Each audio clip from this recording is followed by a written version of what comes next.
देश के बड़े पेमेंट्स बैंक में से एक पेटीएम पर नियमों की अनदेखी भारी पड़ गई है। कि क्या पेटीएम अब बंद हो जाएगा? क्या पेटीएम में लोगों के जो पैसे हैं उसका क्या होगा बॉस?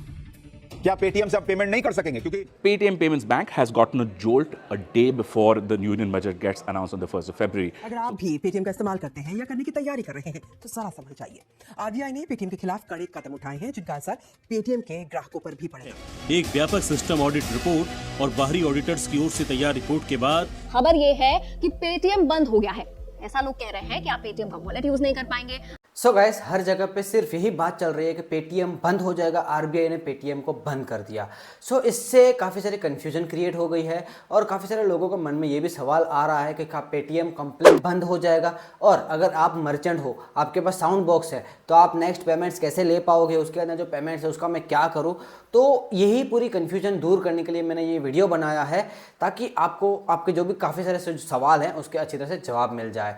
और उससे पहले मैं बता देता हूँ कि आरबीआई ने क्या बताया है। तो सबसे पहले आरबीआई ने 31 जनवरी 2024 को एक प्रेस रिलीज किया है जिसके अंदर ऐसा बताया गया है कि पेटीएम के अंदर पेटीएम के जो customer accounts, prepaid instrument, wallet, FASTag, NCMC card है उसके अंदर 29 फरवरी 2024 के बाद कोई भी डिपॉजिट एंड क्रेडिट ट्रांजैक्शंस नहीं होने वाले हैं। सो गाइस, इसके लिए हमको सबसे पहले जानना रहेगा पेटीएम को। पेटीएम की शुरुआत हुई थी 2010 के अंदर, जिसको विजय शेखर शर्मा ने शुरुआत किया था। अब वो पहले शुरुआत कैसे हुआ था, एक डीटीएच एंड मोबाइल रिचार्ज करने की एक प्लेटफॉर्म के तरीके से आया था। उसके बाद उन्होंने इलेक्ट्रिसिटी, गैस, एजुकेशन फीस और ये सब चालू उन्होंने किया। और उसके बाद 2014 के अंदर उन्होंने पेटीएम वॉलेट चालू किया जिसके अंदर आप एक सर्टेन अमाउंट रख सकते थे और वहाँ से आप डायरेक्टली ट्रांजेक्शन कर सकते थे। तब तक सब सही चल रहा था और पेटीएम धीरे धीरे करके काफ़ी सारा ग्रो हो रहा था। उन्होंने ई कॉमर्स प्लेटफॉर्म भी चालू कर दिया था। अभी उनको चाहिए था पेटीएम पेमेंट बैंक, उनको बैंकिंग सर्विसेज देना चालू करना था। तो उन्होंने अप्लाई किया आरबीआई को और फाइनली 2017 के अंदर आरबीआई ने उनको अप्रूवल दिया कि भाई आज से आप पेटीएम पेमेंट बैंक शुरू कर सकते हो जिसके अंदर आप बैंकिंग सर्विसेज प्रोवाइड कर सकते हो। और अभी ये Paytm payment bank saving account, current account, debit card, ये सभी सर्विसेज प्रोवाइड करती है। मेन इश्यू आया है यहाँ पर, ना कि पेटीएम पर। सो गाइस, अभी हुआ क्या, जैसे ही इनको अप्रूवल मिला उसके कुछ ही टाइम के बाद पेटीएम ने काफ़ी सारी एडवर्टाइज की और पूरी कोशिश की कि जितना हो सके उतने कंज्यूमर्स मेरे अकाउंट के साथ जुड़े और मेरे यहाँ पर पर्टिकुलरली बैंकिंग अकाउंट शुरुआत कर पाए। अभी पेटीएम काफ़ी सारे सर्विसेज प्रोवाइड करता है जैसे कि सेविंग अकाउंट, जैसे नॉर्मल हमारे काफ़ी सारे बैंक्स में होता है वो, और वॉलेट, डेबिट कार्ड और पेमेंट, ये तो अलग है, फास्टैग पेटीएम का, और पेमेंट्स ऐप बैंक और बैंकिंग जैसे करंट अकाउंट है, सैलरी अकाउंट है, और ये काफ़ी सारी सर्विसेज वो पेटीएम पेमेंट बैंक प्रोवाइड करता है। अब इसके अंदर इन्होंने इश्यू क्या किया कि उन्होंने काफ़ी सारे अकाउंट्स तो खोल दिए, लेकिन काफ़ी सारे ऐसे अकाउंट्स थे जिसके अंदर केवाईसी नहीं था। जो कि आपको पता ही होगा कि आपके पास कोई भी बैंक का अकाउंट होगा, जैसे केवाईसी नहीं था, काफ़ी सारे नोटिफिकेशंस आ रहे थे कि हमको केवाईसी करना पड़ेगा, उसके बिना ट्रांजेक्शन नहीं होगा। तो इन्होंने वो खास ध्यान दिया नहीं। आरबीआई ने काफ़ी सारे बार उनको वार्न किया लेकिन उन्होंने ध्यान दिया नहीं। और उसके बाद ये भी पता चला कि काफ़ी सारे ऐसे अकाउंट थे जिसके अंदर एक सिंगल पैन कार्ड का यूज़ किया गया था और मल्टीपल अकाउंट्स भी थे। जैसे कि यहाँ पर हम देख सकते हैं कि सिंगल पैन कार्ड के अंदर मल्टीपल अकाउंट्स थे। इसका मतलब मेरा खुद का एक पैन कार्ड है और मेरे 3-4 अलग अलग अकाउंट्स है। तो इसके चलते हुआ क्या कि काफ़ी सारे लोगों ने उनको नेगेटिव यूज़ करना चालू किया, जो कि हमारी गवर्नमेंट के लिए ख़राब था। काफ़ी सारे लोगों ने अपना ब्लैक मनी भी वाइट करना चालू कर दिया। सो गाइस, फाइनली आरबीआई ने बोला अब बस, अब आपको कोई जात की वार्निंग्स नहीं मिलने वाली, कोई जात की आपसे पेनल्टीज नहीं भरवाई जाएंगी, अब आप करो ये पूरा हिसाब किताब बंद।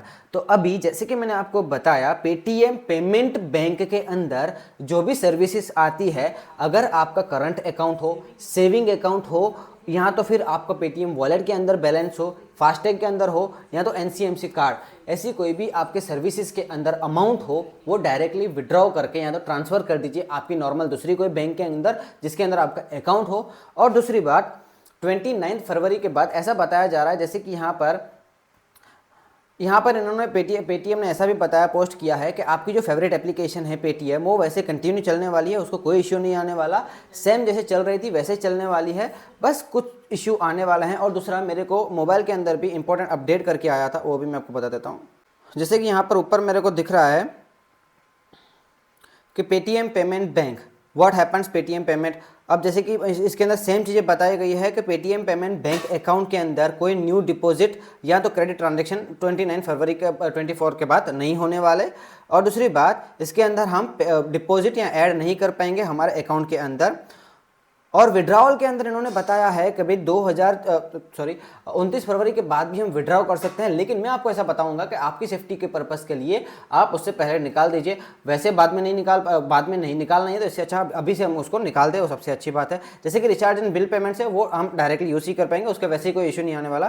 दूसरा वॉलेट है, वॉलेट के अंदर ऐसा बताया गया है कि अगर हमारे पास लेट्स अज्यूम मेरे वॉलेट के अंदर पेटीएम वॉलेट के अंदर 1000 रुपीज़ पड़े हैं और 29 फरवरी के तक मैंने उसको खुद नहीं किया, तो भी मैं उसको यूज़ कर पाऊंगा। जैसे नॉर्मल मैं ट्रांजैक्शन कर सकता था वैसे मैं उसको अभी भी ट्रांजैक्शन कर पाऊंगा 29 फरवरी के बाद, लेकिन मेरी सेफ्टी के लिए मैंने उसको भी निकाल दिया है।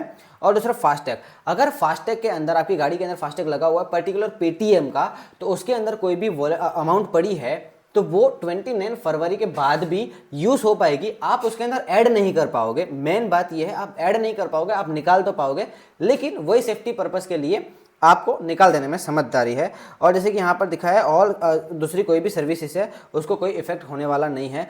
और रही बात दूसरी साउंड बॉक्स की, जैसे अगर आप मर्चेंट हो, आपके पास साउंड बॉक्स है, जैसे आप ट्रांजैक्शन लेते हो, आपके कस्टमर से आप पैसे लेते हो, तो उसके अंदर भी 29 फरवरी के बाद आप कुछ ट्रांजैक्शन आपके पेमेंट निकाल नहीं पाओगे या तो ऐड नहीं कर पाओगे। तो इसके लिए मैं आपको ऐसा बताना चाहूँगा कि आपको जितने भी अमाउंट है धीरे धीरे करके उसको क्लोज करना चालू कर दीजिए और आप दूसरे बैंक के अंदर उसको ट्रांसफर कर दीजिए। और इंडिविजुअल जो बैंक है जैसे कि SBI या ICICI एक्सिस है वो खुद भी अपना साउंड बॉक्स देना चालू कर चुका है, तो आप सिंपल वहाँ पर जाकर अप्लाई कीजिए, कुछ दिनों के अंदर आपके यहाँ पे साउंड बॉक्स आ जाएगा, फिर वहाँ से आप कंटिन्यू कर सकते हो। सो आई थिंक। और दूसरी एक बात, शेयर को मैं देख रहा था, जैसे जब तक ये न्यूज़ नहीं आई थी तब तक उसकी प्राइस चल रही थी 763 रुपीज़ 761 रुपीज़। जैसे ही न्यूज़ आई उसके बाद ये आया 609 रुपये और लास्ट में अभी चल रहा है 487 रुपीज़। तो अभी फ़िलहाल के लिए 35% उसका शेयर गिर चुका है। तो बस जिसके पास होगा उसका नुकसान है फिलहाल के लिए, लेकिन उसको भी होल्ड करने के बाद मेरे को तो लगता है धीरे धीरे कंपनी वापस अपने रास्ते निकाल देगी। बस ये पेटीएम की काफ़ी सारी गलती थी जो कि इसकी इतनी गहरी चीज़ को उन्होंने लाइटली ले लिया। सो आई थिंक मेरे काफ़ी सारे आपके सवाल के जवाब दे दिए होंगे। और अगर आपको अभी भी कोई भी इश्यू हो डेफिनेटली नीचे कमेंट में मेंशन कीजिए, मैं आपको उसके सवाल के जवाब दे दूंगा। मिलते हैं नेक्स्ट वीडियो के अंदर, टिल देन बाय बाय।